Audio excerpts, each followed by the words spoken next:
Sausage stir fry ഈ രീതിയിൽ കഴിച്ചിട്ടുണ്ടോ? നമ്മൾ റീസെൻ്റ്ലി ഒരു ഡിന്നർ പാർട്ടിക്ക് പോയപ്പോഴാണ് ഈ രീതിയിൽ കഴിച്ചത്. അപ്പോൾ ഞാനിന്ന് വിചാരിച്ചു ഒന്ന് റീക്രിയേറ്റ് ചെയ്താലോ എന്ന്. സോസേജ് ഇങ്ങനെ ചെരിച്ച് ഈ കനത്തിലൊന്ന് കട്ട് ചെയ്ത് വെക്കണം.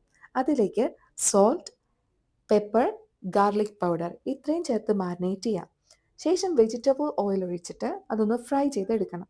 രണ്ട് സൈഡിലേക്കും മറിച്ചിട്ട് നന്നായി ഫ്രൈ ചെയ്തെടുക്കുക. മോയ്സ്ചർ കണ്ടൻറ്റ് ഒത്തിരി പോകാതിരിക്കാൻ വേണ്ടിയിട്ട് ഡ്രൈ ആക്കി നമുക്ക് ഫ്രൈ ചെയ്യേണ്ട ആവശ്യമില്ല കേട്ടോ. ഇനി കോരി മാറ്റാം. ഇനി കുറച്ച് ഫ്രഷ് ആയിട്ടുള്ള വെജിറ്റബിൾ ഓയിൽ തന്നെ എടുക്കുക. അതിലേക്ക് നീളത്തിൽ അരിഞ്ഞു വെച്ചിട്ടുള്ള സവാള ചേർത്ത് കൊടുക്കാം. നല്ല ട്രാൻസ്പെറൻ്റ് ആവുന്നവരെ വഴറ്റിയെടുക്കാം.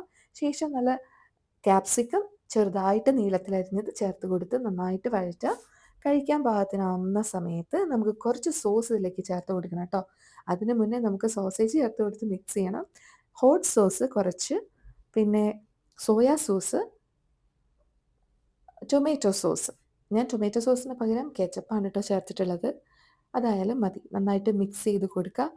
അപ്പോൾ ഇതെന്തായാലും ട്രൈ ചെയ്ത് നോക്കുക. സോസ് നിങ്ങളുടെ ഇഷ്ടത്തിനനുസരിച്ച് ചേർക്കാം. നല്ല അടിപൊളി ടേസ്റ്റി ആയിട്ടുള്ള ഒരു ഡിഷാണ് കേട്ടോ.